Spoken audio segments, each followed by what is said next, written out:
प्रशिक्षण और गुणवत्ता निमंते आपनका कॉलटी को रेकॉर्ड करा जाउछि।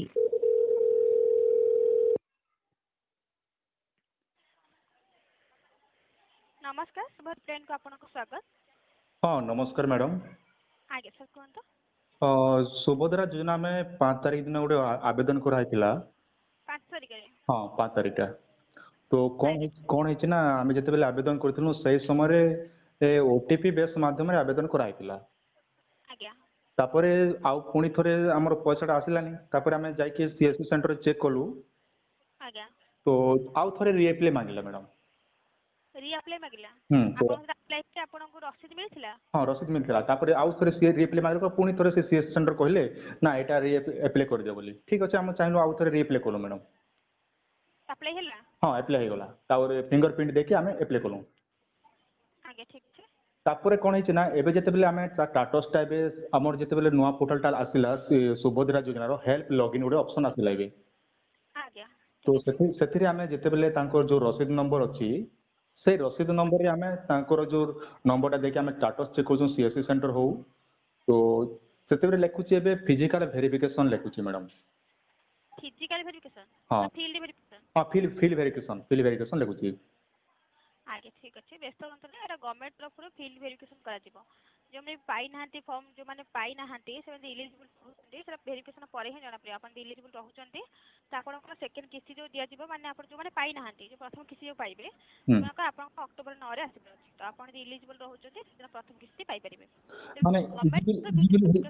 शुणु माने इजिबिलिटी देखो गवर्नमेंट तो जहाँ 17 तारीख जो मान पैसा देले तो कौन वेरिफिकेशन करना मैडम।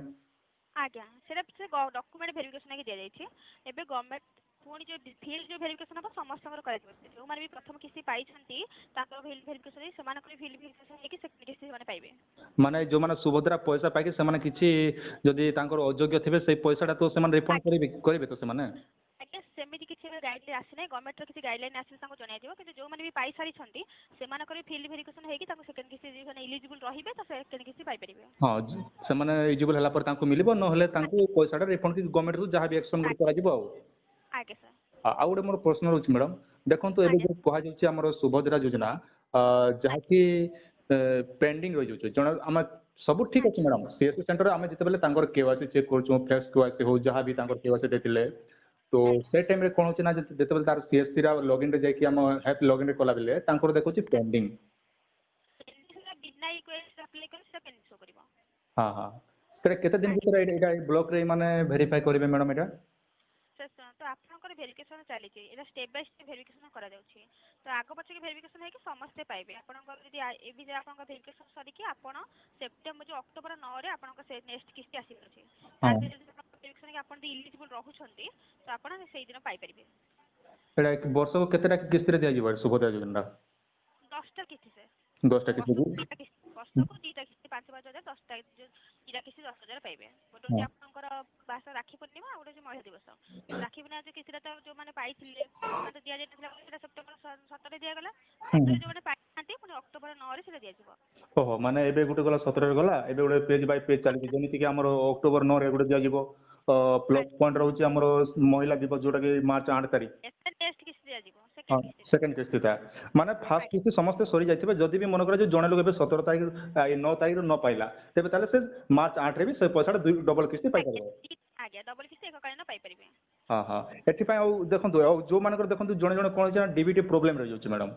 आज्ञा आगे तो सेति पय पैसा रिफंड होउछि बोली कहा जाउछि एटा केते दूर सत मैडम। आज्ञा सुनतो डीबीटी आपनकर एक्टिव रहिले ही आपनको अकाउंट को पैसा आसी परबो जदि कोनसी कारण पे आपनकर डीबीटी लिंक रहउनी किछि कारण पे जति होछि रिजेक्ट जे फॉर्म होछि तो आपनको मेसेज आछो जहा जरा आपन संशोधन करिके सेटा रीअप्लाई करि परिबे। हां मोर आ गोटे प्रश्न रहउछि देखंतु एबे बहुत सारा यूट्यूब रे प्रचार चालुछि ना ये काम करंतु से काम करंतु बोली कहउछन्ती यूट्यूब रे विभिन्न प्रकार वीडियो टा वायरल होछि से माने हेला नला को वीडियो प्रचार करछन्ती जेमिति कि फेक वीडियो सब जोरी लिस्ट आसिला बोली किंतु गवर्नमेंट तो ए पर्यंत कोनोसी भी तो लिस्ट आसी नै मैडम। नहीं सर गवर्नमेंट रो जो गाइडलाइन एबे किछि आसीनी जहां भी अन्य किछि वीडियो सेते किछि आपन विश्वास करन नै गवर्नमेंट रो जा गाइडलाइन आसी हम आपन से अनुसार जानिबो। सेटा मु पचरतली नै बहुत सारा यूट्यूब रे फेक वीडियो चली जेमिति कि सुभद्रा योजना रो लिस्ट आसी गला से माने कहउछन राशन कार्ड लिस्ट को देखि किंतु गवर्नमेंट रो ए पर्यंत पोर्टल ठीक होई पारने भल से। नहीं सर राशन कार्ड को सेमिति किछि नै सर राशन कार्ड जो माने नाही भी से माने भी पाइ ପାଇପାରିବେ। ଗୋଟେ ପରିବାର କେତେ ଜଣ ପାଇପାରିବ ମ୍ୟାଡ଼ାମ ମିନିମମ୍? ପରିବାର ଯେତେ ଜଣ ବି ଇଲିଜିବଲ୍ ରହୁଛନ୍ତି ସମସ୍ତେ ପାଇପାରିବେ। 2 ଜଣ 3 ମହିଳା ହୁଅନ୍ତି କି 3 ଜଣ ମହିଳା ହୁଅନ୍ତି କି 5 ମାନେ ଜଣ ତାଙ୍କର ହୁଅନ୍ତି। ବୟସ ମିନିମମ୍ 21 ବର୍ଷରୁ 59 ହେଇଥିବା କଥା। 60 21 ରୁ 60 ଭିତରେ। ଆଉ ଗୋଟେ ପ୍ରଶ୍ନ ରହୁଛି ମ୍ୟାଡ଼ାମ, ଦେଖନ୍ତୁ ଜଣେ ଲୋକ ଏବେ ଯଦି ଆବେଦନ କରୁଛି ଯାହାର କି 59 ବର୍ଷ ହେବାକୁ ଆଉ 2 ମାସ ନା 3 ମାସ ଥିବ, ସେ ଆବେଦନ କଲେ ଅସୁବିଧା ହବ କି? କିଛି ଅସୁବିଧା ନାହିଁ ସାର୍, ସେ ପ୍ରଥମ କିସ୍ତି ପାଇପାରିବେ। ଆ ଭିତରେ ଯଦି ଆପ୍ଲାଏ କରୁଛନ୍ତି ସେ ପ୍ରଥମ କିସ୍ତି ପାଇପାରିବେ। ଆଉ ଦ୍ୱିତୀୟ କିସ୍ତି ବେଲେ କଟିଯିବ ସେଟା? ଆଜ୍ଞା, ତାଙ୍କର 60 ପୁରି ଗଲେ, ଯେପର୍ଯ୍ୟନ୍ତ ତାଙ୍କର 60 ପୁରି ନାହିଁ ସେ କିସ୍ତି ପାଇପାରିବେ। ହଁ 60 ପୁରି ଗଲେ ତା ପାଇପାରିବେନି। ହଁ 60 ପୁରିଲା ପରେ ସେ ଆଉ କଣ, ସେ ତ ପେନସନ ପାଇବ ନା, ଆଜ୍ଞା ଆଜ୍ଞା ଗଭର୍ଣ୍ଣମେଣ୍ଟ ତ ସେଥିପାଇଁ ଦିଆଯାଉଛି। ଆଜ୍ଞା ସାର୍, ଆଉ କିଛି ଜାଣିବାକୁ ଚାହୁଁଛନ୍ତି? ହଁ ଆଉ ଗୋଟେ ମୋର ପ୍ରଶ୍ନ ରହୁଛି, ଦେଖନ୍ତୁ ଏଇଟା ଷ୍ଟେପ୍ ବାଇ ଷ୍ଟେପ୍ ଯେମିତି କହିଲେ ଆମର ପୋର୍ଟାଲଟା କେବେ ଆସିବ ମ୍ୟାଡ଼ାମ, ଯେମିତିକି ଆମେ ଗୋଟେ ପବ୍ଲିକ ଦେଖି ପାରୁଥାନ୍ତି, ଯେମିତିକି ଆମର କାଳିଆ ଯୋଜନା ହଉ, ସିଏମ୍ କିଷାନ, ଯେମିତି ଆମେ ଆଧାର ନମ୍ବର ଦେଇକି ଚେକ୍ କରିପାରୁଛୁ, ତ ୟାର ପାଇଁ ସୁଭଦ୍ରା ପାଇଁ ବି ଏମିତି ଗୋଟେ ପବ୍ଲିକ ପୋର୍ଟାଲ କରାଗଲେ ଯାହାକି ଲୋକ ସମସ୍ତେ ଜାଣିପାରନ୍ତି, ନା ନା ସିଏସି ସେଣ୍ଟରକୁ ହଇରାଣ ଯିବାକୁ ପଡ଼ନ୍ତିନି।